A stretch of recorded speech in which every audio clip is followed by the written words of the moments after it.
Hello chers Cisiens, bienvenue sur le journal crypto. On est aujourd'hui le 30 juin et avant de regarder l'ensemble des actualités, je te propose qu'on regarde la une ensemble. Allez, let's go! Attention au Shiba Inu, il pourrait y avoir un gros pump très prochainement. Il y a beaucoup de signaux qui sont très positifs et c'est évidemment ce qu'on va voir dans ce journal crypto où je vais évidemment vous expliquer pourquoi il va falloir surveiller le Shiba Inu de très près à partir de maintenant. Et depuis quelques jours, on suit évidemment le hack d'Harmony One et sachez qu'on a trouvé le hacker. Cependant, pour récupérer les fonds, cela sera beaucoup plus compliqué. C'est ce qu'on regardera évidemment dans ce journal pour ton plus grand plaisir. Alors que l'un des cofondateurs de XRP vidait violemment ses XRP depuis un petit moment, avec un certain nombre de règles à respecter pour vendre massivement ses XRP, et on va voir dans ce journal pourquoi ça devient une bonne nouvelle. Et maintenant qu'on a vu les sujets qu'on va traiter évidemment à la une, ce que je peux te proposer bien évidemment, c'est de regarder l'ensemble des actualités du jour. Je sais pas si tu connais Sorare, c'est une application avec des cartes de joueurs de football avec quelques interactions possibles en créant des équipes. C'est un jeu NFT créé par une équipe française. Et Kylian Mbappé, star du football mondial, avec une image de plus en plus rayonnante à l'international, a décidé d'investir dans Sorare et devient également ambassadeur de ce jeu. Ce qui est plutôt une bonne nouvelle pour Sorare, ce qui pourra lui donner encore plus de rayonnance évidemment à l'international. Avec la Coupe du Monde au Qatar, ça semble plutôt être le bon moment. Et là, il n'y a plus de doute, Three Arrows Capital est en liquidation judiciaire et cette liquidation a été lancée par le tribunal des îles Vierges britannique, ce qui acte officiellement tout simplement la faillite de ce fonds d'investissement très important. La liquidation sera traitée donc par la société de conseil Teneo et si vous aviez évidemment des fonds chez eux, il va falloir aller voir avec Teneo pour un potentiel remboursement dans le futur, mais rien n'est garanti bien évidemment. Et mauvaise nouvelle pour OpenSea, ils viennent d'avouer que l'ensemble des mails de leurs utilisateurs ont fuité, donc malheureusement il est possible d'acheter évidemment ces listes sur le dark web, mais du coup faites très attention si vous participez évidemment à OpenSea, que vous avez des NFT dessus. La recommandation qu'on peut vous faire, évitez évidemment de cliquer sur des mails que vous pourriez recevoir. Ça pourrait être des liens de phishing. Allez directement en tapant le lien officiel d'OpenSea pour faire vos opérations et ne vous faites pas avoir si vous recevez des mails d'OpenSea, surtout s'ils sont très alléchants. Cela pourrait s'avérer être un scam et vous pourriez y perdre un certain nombre d'NFT, ce qui serait évidemment dommage pour vous.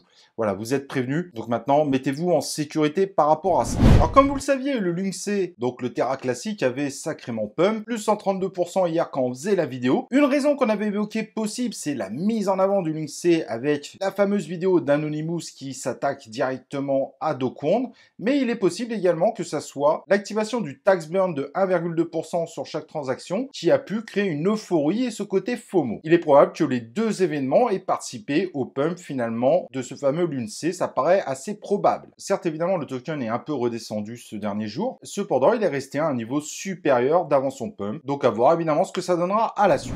BlockFi est véritablement dans la tourmente. Ça parle de fermeture, de rachat par FTX, rien n'est clair au final. Cependant, BlockFi est passé quand même d'une valorisation de 5 milliards à 500 millions, ce qui est quand même assez conséquent, ça fait une baisse de 90%. Et selon FTX et BlockFi, les rumeurs de licenciements massifs, de rachats, etc., ne seraient que des rumeurs, donc à voir évidemment ce que ça donnera. Mais ça sent quand même assez mauvais dans l'ensemble, surtout que la liquidation de Three Arrows Capital met évidemment une bonne claque à BlockFi.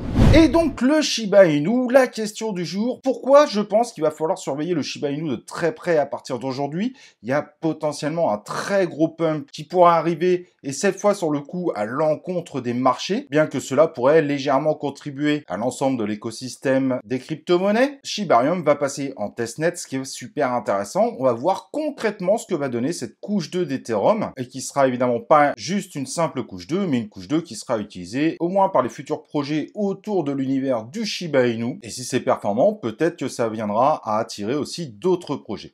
Mais ceci est vraiment intéressant, ce qui peut vraiment amener le Shiba finalement à avoir une visibilité au-delà de tout ce qu'on espérait. Et qui dit visibilité, vous l'avez bien compris, dit pump potentiel. Et il y a un autre signe qu'il faut vraiment regarder et qui est très intéressant. Si on prend les 100 wallets Ethereum les plus gros, on s'aperçoit justement que Shiba Inu est devenu la première crypto-monnaie investie par ces wallets et que le pourcentage de Shiba Inu pour ces 100 wallets continue d'augmenter considérablement. Aujourd'hui, on est à plus de 15%, ce qui qui n'est pas négligeable, et le Shiba Inu est devenu pour eux plus important que l'USDC, l'USDT et le FTT. Certains évidemment y verront un mauvais investissement, mais cela quand même est un signe important qu'il faut prendre en compte. En tout cas, les plus gros wallets Ethereum semblent se préparer justement à l'explosion du Shiba Inu qui pourrait justement être amené évidemment en premier lieu par de bons résultats du Shibarium, la blockchain proposée par la communauté Shiba Inu, et derrière évidemment le métaverse qui se prépare. À voir, mais l'environnement Shiba Inu se confirme de plus en plus. Moi, je pense qu'enterrer aujourd'hui le Shiba Inu n'a pas de sens. Il y a de véritables projets et Shiba Inu sort clairement de la catégorie des shitcoins depuis un petit moment.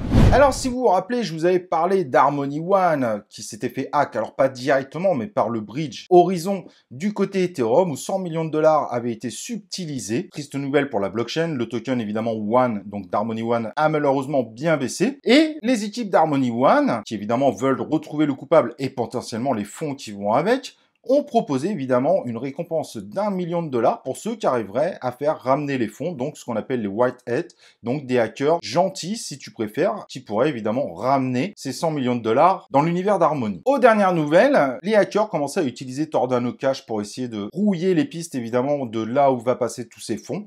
Mais finalement, on a réussi à retrouver évidemment les hackers qui ont fait ça, et c'est plutôt une mauvaise nouvelle. Ce sont les hackers du groupe Lazarus qui semblent réellement être derrière l'attaque. Et si tu ne les connais pas, évidemment, c'est un groupe de hackers nord-coréens, très redoutés évidemment dans l'univers de la cryptosphère.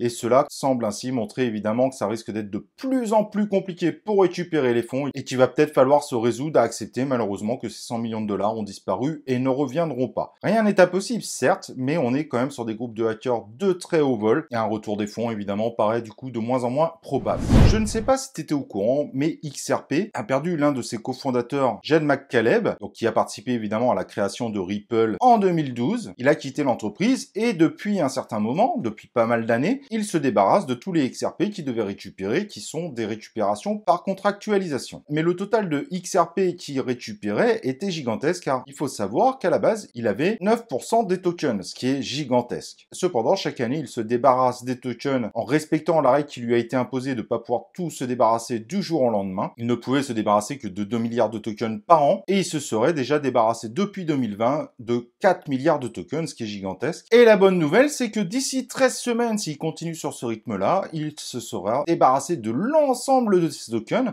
ce qui apporte quand même quelque chose de très positif, c'est qu'il y a un énorme portefeuille en moins évidemment en XRP, ce qui est plutôt positif, parce qu'il pourrait évidemment à lui seul créer un véritable cataclysme sur le cours du XRP, et donc derrière, il y aura plus de ventes massives, plus ou moins programmées, ce qui pourrait permettre justement au XRP, pourquoi pas, de reprendre un peu plus de couleur, parce que Jed McCaleb ne sera plus là pour vendre massivement ses tokens. On verra évidemment ce que ça va donner, mais c'est quand même une information que je trouve intéressante, parce qu'il y a moins de pression vendeuse du coup sur le XRP, et cela pourrait être évidemment une aide utile pour le token, pour espérer peut-être demain faire un gros rebond. Voilà, j'étais ravi d'être avec toi, n'hésite pas à laisser un commentaire si tu as des questions, n'oublie pas de liker la vidéo, de t'inscrire évidemment sur la chaîne YouTube, d'activer les cloches de notification et nous on se retrouve pour une prochaine vidéo du journal crypto.